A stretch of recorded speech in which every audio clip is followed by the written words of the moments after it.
Praise the Lord. ஒரு பாடலில் ஒரு சகோதரன் இரு பரிவாரங்கள் எனக்கு தந்தீர் என்று பாடியிருக்கிறார். அந்த பாடல் மிகவும் பிரபலமான பாடல், அநேகரால் பாடப்பட்டு வருகிறது. ஆனால் அந்த பாடல், அந்த வரி இரு பரிவாரங்கள் என்பது தவறு என்று ஒரு மூத்த ஊழியக்காரர் போதித்து வருகிறார். அவர் செல்கின்ற சபைகளிலெல்லாம் இந்த பாடலை பாடக்கூடாது என்றும் கண்டித்து வருகிறார். காரணம், 2 பரிவாரங்கள் என்றால் 2 மனைவிகளாம்.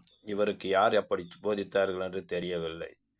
இரு பரிவாரங்கள் எனக்கு தந்தீர் என்று யாக்கோபு எந்த இடத்தில் சொல்கிறார்? ஆதியாகமம் 32ஆம் அதிகாரம் 10ஆம் வசனத்தில், நான் கோலும் கையுமாய் இந்த யோர்தானை கடந்து போனேன், இப்பொழுது இவ்விரண்டு பரிவாரங்களையும் உடையவனானேன் என்று சொல்லுகிறார். காரணம், அவர் தன்னுடைய சகோதரன் ஏசாவுக்கு பயந்து தன்னுடன் இருக்கின்ற ஆடு மாடு ஆஸ்தி அனைத்தையும் 2 பிரிவுகளாக பிரித்து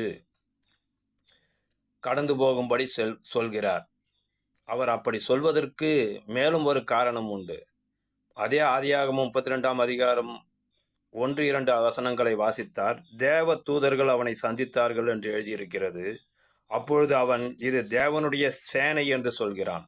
தேவனுடைய சேனை என்று நம்முடைய வேதத்தில் எழுதப்பட்டிருக்கிறது. ஆனால் உண்மையான மொழிபெயர்ப்பில் ஆங்கிலத்தில் 2 armies அல்லது a couple of army, 2 சேனைகள் என்று எழுதியிருக்கிறது. இதை ஞாபகத்தில் வைத்து 2ஆக பிரித்து அவன் யோர்தானை கடக்கச் செய்தான்.